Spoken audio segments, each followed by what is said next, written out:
Graça e paz, meus irmãos, vamos a mais uma videoaula. Hoje o assunto é mansidão e domínio próprio. Estamos estudando a unidade número 5, que fala sobre o fruto do Espírito, e baseada em Gálatas 5, 22, 23, que diz: mas o fruto do Espírito é amor, paz, alegria, longanimidade, benignidade, bondade, fidelidade, mansidão e domínio próprio. Então, e nossos estudos têm se baseado no livro A Mente de Cristo, da Junta de Missões Nacionais da Convenção Batista Brasileira. Então, vamos conhecer o alvo da lição, que é onde queremos chegar com esse estudo. Ao final do estudo, você deverá permitir que o Espírito Santo governe seu interior, produzindo mansidão nas relações e domínio próprio nas decisões diárias, como expressão da maturidade e vida transformada em Cristo. Agora vamos conhecer os propósitos da lição, primeiramente no sentido do saber. Então, ao final, você deverá compreender, à luz das Escrituras, que mansidão e domínio próprio são fruto da ação do Espírito Santo e não resultado exclusivo do esforço humano. Vamos agora ao propósito no sentido do sentir. Ao final, você deverá despertar no coração o desejo sincero de rendição diária ao Espírito Santo, reconhecendo a necessidade de seu governo sobre emoções, reações e desejos. E o propósito agora no sentido do agir. Ao final do estudo, você deverá buscar conscientemente responder às situações da vida com mansidão e exercer domínio próprio como expressão prática da fé, permitindo que o Espírito conduza atitudes, palavras e decisões. Oremos. Querido Deus, eterno Pai, louvado, exaltado seja o teu santo nome, Pai. Muito obrigada por mais essa oportunidade que estamos tendo de aprender mais sobre a tua palavra.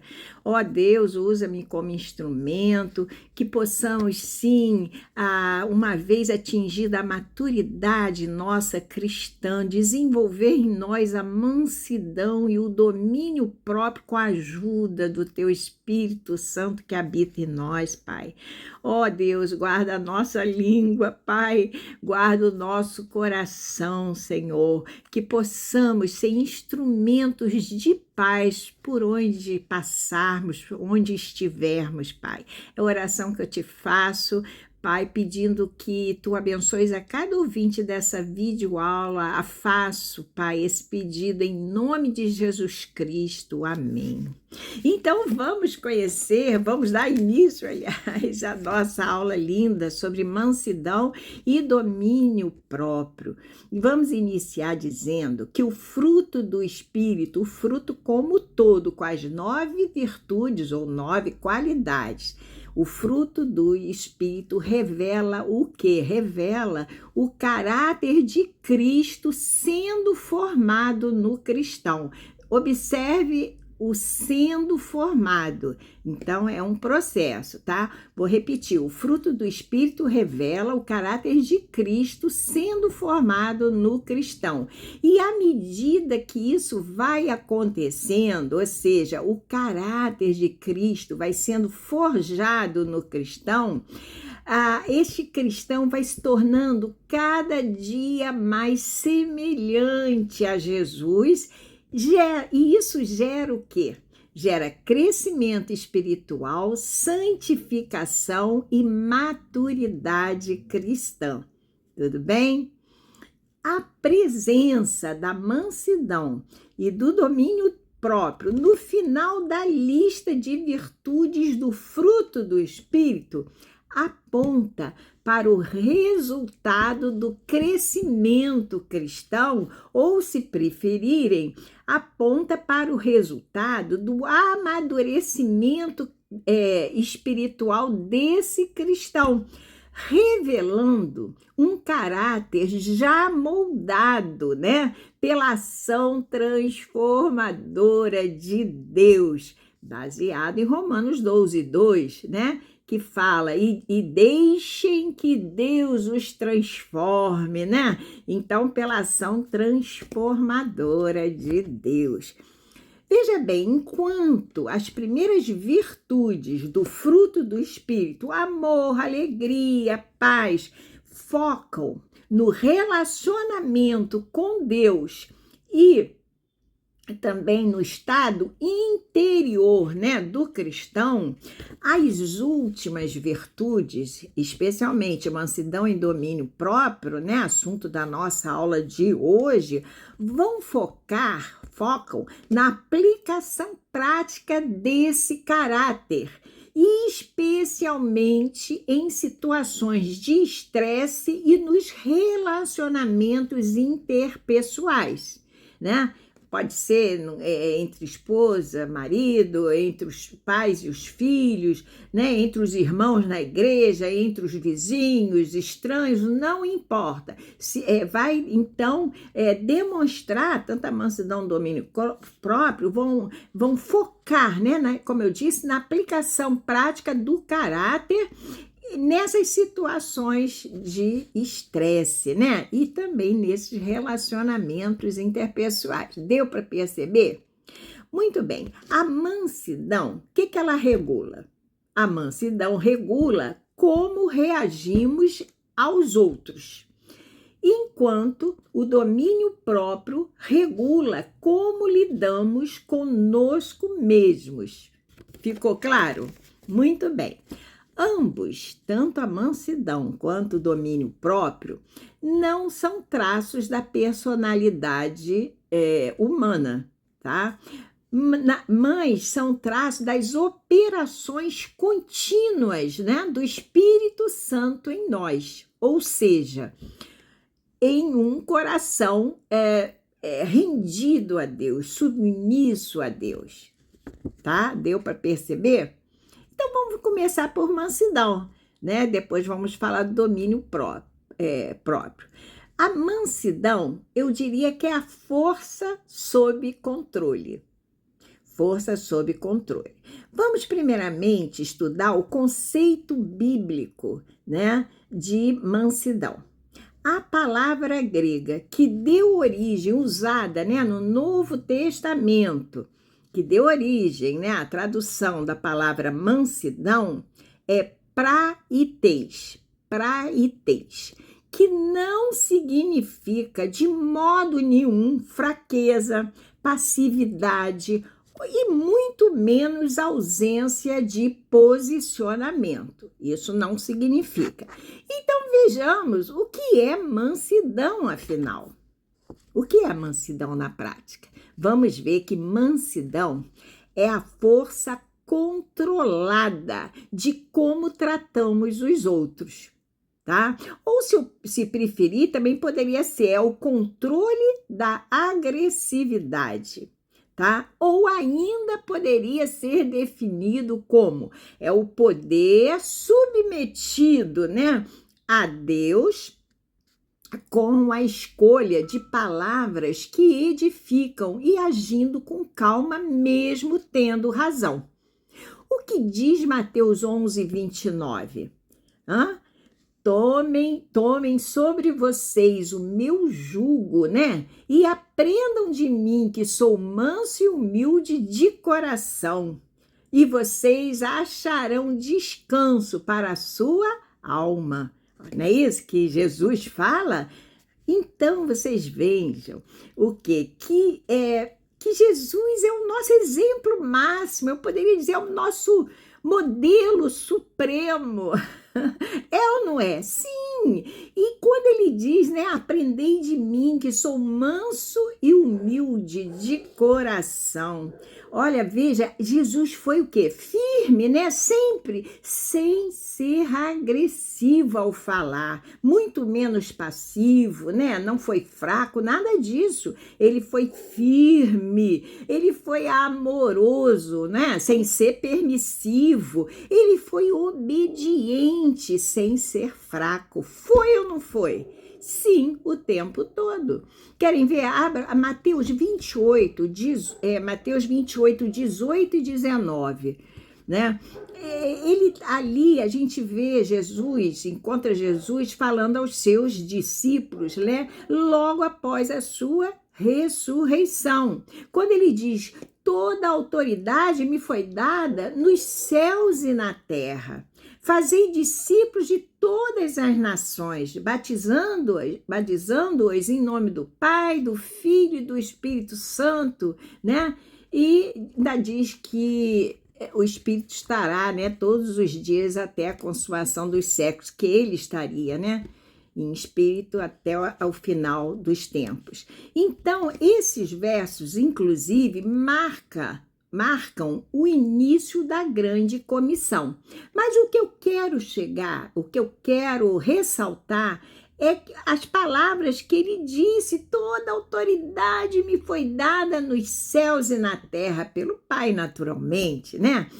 Ele tinha toda a autoridade, mas ele escolheu responder de que forma? Com obediência, com amor e confiança no Pai, não é verdade? E ele é o nosso exemplo máximo, é o nosso modelo supremo, e nós temos que também, né, à medida que vamos crescendo espiritualmente, nos tornando mais semelhantes a ele a cada dia, imitá-lo, né? Ok? Vamos ver o que é, afinal, mansidão em Cristo. O que é mansidão em Cristo? Vamos ver mais de perto. Olha, se vocês estiverem com a Bíblia de vocês podem abrir Mateus 4, os 11 primeiros versos. E lá vai ter o quê? A tentação de Jesus. E vocês, com calma, depois de vocês leiam, e vocês principalmente se detenham nos versículos 4, 7 e 10. É quando Jesus responde, né, ao inimigo usando a mesma arma que o inimigo usou com ele, que foi a palavra de Deus. E vocês vão observar que Jesus, de fato, usou a palavra sem arrogância. Então, ele resistiu sem arrogância, né? E diante das ofensas, como é que Jesus fez? Ele não revidou. Vocês abram aí agora 1 Pedro 2, capítulo 2, verso 23, onde está escrito: pois ele, quando foi insultado, não revidou o insulto, maltratado, não fazia ameaças, mas se entregava àquele que julga retamente. Então, vocês vejam que ele, quando insultado, ele não revidou o insulto. Então, foi o que eu disse: diante das ofensas, não revidou. E também Jesus na cruz, né? Aí vocês abram a Isaías 53, 7. Lá o profeta vai falar o quê? Que ele foi oprimido e humilhado, mas não abriu a boca. Como cordeiro, foi levado ao matadouro. Como ovelha muda diante dos seus tosquiadores, ele não abriu a boca. Então, na cruz, ele entregou-se voluntariamente. Tudo bem? Então, aqui eu acho interessante que ele falou, olha, ele referiu-se a cordeiro, né? Como cordeiro foi levado ao matadouro, e como ovelha muda diante dos seus tosqueadores. O cordeirinho é o filhote da ovelha, até 1 ano é chamado de cordeiro, né? E ele vamos dizer assim, ele serve mesmo para o abate, porque ele tem uma carne macia, muito saborosa, né? Então, ele faz essa comparação. Como cordeiro, ele foi levado ao matadouro. E como ovelhas, a ovelha já adulta, já depois de 1 ano, né? Já serve para quê? Para produção de leite, né? Também de lãs também, e para reprodução, né? E aí o que que acontece? Por isso que ele fala, como ovelha muda diante dos seus tosquiadores, não abriu a boca. Então a pergunta que fica é: e nós, quando somos contrariados, confrontados, corrigidos, mesmo tendo razão, como reagimos? Eu vou deixar essa reflexão aí para nós, né? Sem dúvida, a mansidão, ela se manifestará em nós, né? Se aí há uma condicional. A mansidão se manifestará em nós se escolhermos responder como Jesus respondeu, com graça e amor, sem permitir que os nossos desejos, impulsos e emoções nos governem. Confiando apenas em quem? Confiando apenas na justiça de Deus. Aí a mansidão se manifestará, se fará presente em nós. Agora vamos estudar o domínio próprio, que é o governo interior, né? Gálatas 5:23 no finalzinho. Vamos ver primeiramente conceito bíblico de domínio próprio. O domínio próprio, também chamado em algumas versões, em algumas traduções de temperança, vem da palavra grega enkráteia, do grego antigo, né? E do grego acadêmico antigo, enkráteia. Mas do grego, vamos dizer, moderno, ela é chamada egrátia. Qual é o sentido dessa palavra que deu a tradução à mansidão ou temperança? É ter poder sobre si mesmo, né? Ou, se preferirem, domínio interior também significa domínio interior. E também pode ser traduzida como contenção, uma pessoa contenciosa, né? E que tenha autogoverno. Tudo isso significa a palavra enkráteia, é uma palavra grega, como eu disse. Podendo ser definido o domínio próprio como a capacidade dada pelo Espírito Santo de controlar ou governar nossos próprios desejos, impulsos e emoções, em vez de ser governado por eles. Então é isso aí. Quem dá essa capacidade é o Espírito Santo, de nós podermos controlar, governar todos os nossos próprios desejos, né? Esses desejos a gente pode entender como desejos até algumas vezes desenfreados, paixões, né? E nossos desejos, nossos impulsos, quantas vezes, né, explosões de raiva que uma pessoa vem a ter, respostas mesmo impensadas, né? E as emoções de um ser humano, como, sei lá, ciúmes, iras, orgulho ferido. Então, o Espírito Santo nos dá essa capacidade de nós controlarmos, governarmos, né, esses nossos próprios impulsos, paixões, emoções, desejos, né? Em vez de ser governado por eles, o que seria o que acarretaria naquelas prisões de portas abertas que nós já estudamos aqui, quando eu disse que Jesus já nos libertou de tudo, né? Em outras palavras, domínio próprio controla, diria, a forma como governamos a nós mesmos, mostrando então, através do ensino bíblico da Bíblia Sagrada, que dominar as inclinações carnais oriundas da natureza humana faz-se fundamental e necessário a todo cristão, né?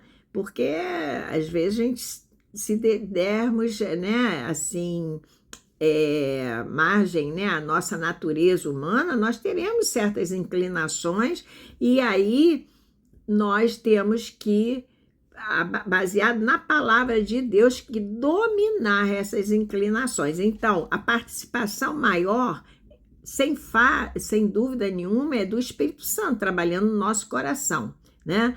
Mas nós teremos uma parcela diminuta, mas teremos também, né, de uma força de vontade, assim, uma atenção, eu acho que seria isso, uma atenção maior a trabalharmos colaborando com o Espírito Santo, né, para termos, então, um domínio próprio. Então, daí nós podemos tirar uma regra.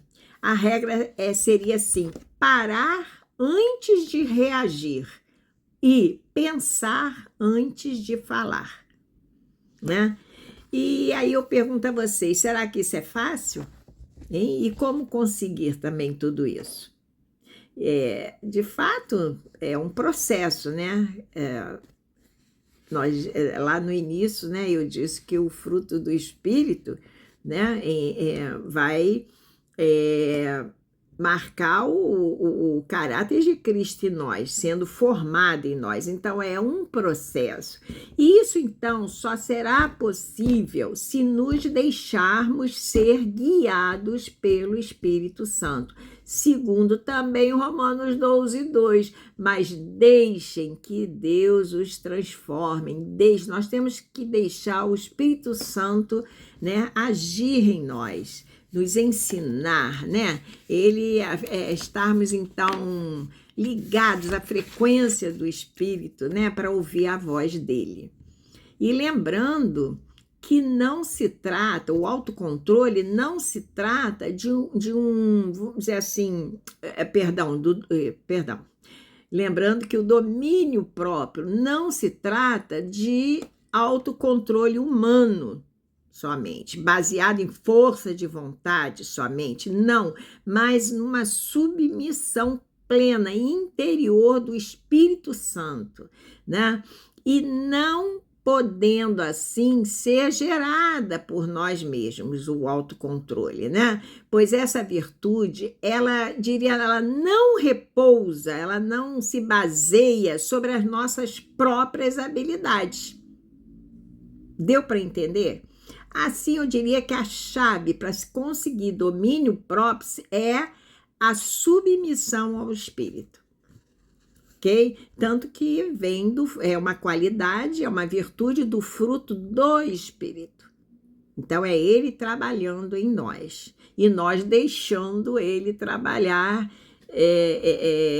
procurando sempre ouvir, né, e aprender aquilo que ele está nos ensinando e ouvir o que ele está falando. Biblicamente falando, domínio próprio seria o quê? É uma virtude espiritual, né? Gerada, portanto, pelo Espírito Santo, como eu disse, resultante de uma vida rendida, submissa ao controle de Deus. Ficou claro? Então, agora eu vou citar o verso, vocês quiserem acompanhar, Provérbios 25:28. O que diz esse provérbio? Como cidade derrubada, sem muros, assim é o homem que não possui domínio próprio. Vou repetir. Como cidade derrubada, sem muros, assim é o homem que não tem domínio próprio. Aqui o texto, né, compara a pessoa a uma cidade. A gente sabe, né, que na antiguidade, cidades que sem muros, né, eram facilmente atacadas, invadidas, destruídas, né? Por quê? Porque elas tornavam-se vulneráveis aos ataques dos inimigos, não é verdade? E por analogia, aqui dá para afirmar, né, que onde não há domínio próprio, há brechas. Há brechas. E aí eu pergunto, o que seriam essas brechas? E o que seriam essas brechas na vida do homem, na vida do cristão, hein? Essas brechas são os pontos fracos, são as aberturas que o próprio homem dá na sua vida pessoal, na sua vida emocional, na sua vida espiritual, né? Que vão permitir o quê? A entrada de problemas, de conflitos, né? De iras, paixões, aquilo que eu já falei, e tornando esse homem, então, na maioria das vezes, escravo de seus próprios desejos, impulsos e emoções, aonde eu falei há pouco que acaba ele caindo nas tais prisões de portas abertas. Tá? Que foi até um assunto de uma videoaula aqui, de uma aula que nós demos, que foi muito interessante, né? E a gente não pode deixar isso acontecer. Vamos à conclusão, então, da nossa aula. A mansidão e o domínio próprio são evidências da maturidade espiritual do cristão, tá? E é essencial para o testemunho cristão, pois vai revelar o que mesmo que nós falamos lá no início? O caráter equilibrado de Cristo ao mundo. Tudo bem? Essas duas qualidades, né, ou virtudes, mansidão e domínio próprio, do fruto do Espírito, caminham juntas. Essas duas qualidades caminham juntas. Querem ver? Eu acho que eu já falei, não sei. Sem domínio próprio, a mansidão se perde em reações impulsivas, né? E sem mansidão, o domínio próprio pode se tornar o quê? Dureza, né? Ou frieza. Tudo bem? Mansidão e domínio próprio não são virtudes ocasionais, mas marcas, como é que eu diria? Marcas permanentes, né? De quem anda no Espírito. Aleluia! E alcançou a maturidade cristã, tá? Espero que você tenha essa marca, né? Que você ande no Espírito e busque, né, através do seu crescimento espiritual, a sua maturidade cristã. Aí sim você terá mansidão e domínio próprio. Então, essas virtudes revelam o quê? Revelam um coração que já não reage por instinto, de jeito nenhum, mas responde por convicção, que já não vive dominado pelos desejos, mas pelos impulsos, mas vive guiado pela vontade de Deus. Aleluia, né? Mansidão governa o que mesmo? O relacionamento com o outro.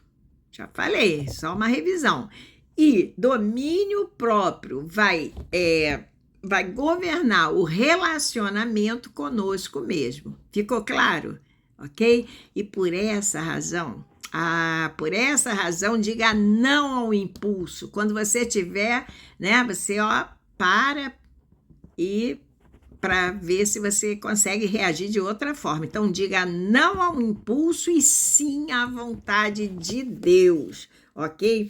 Vocês conhecem aquela história do copo de água? Falar aqui rapidinho. Vocês imaginem que eu esteja segurando um copo cheio de água. E se alguém esbarra em mim, o que acontece? A água derrama, não é verdade? Mas por que a água derramou? Não foi apenas porque houve o esbarrão, não. Foi porque era a água que estava dentro do copo, por isso foi derramado água. Na vida nossa, na vida do cristão, acontece o mesmo. O mesmo acontece conosco. As pessoas, afinal, nos esbarram todos os dias, a todo instante, né? Como que elas nos esbarram? Nos esbarram com palavras duras, com injustiças, com calúnias, com críticas, né?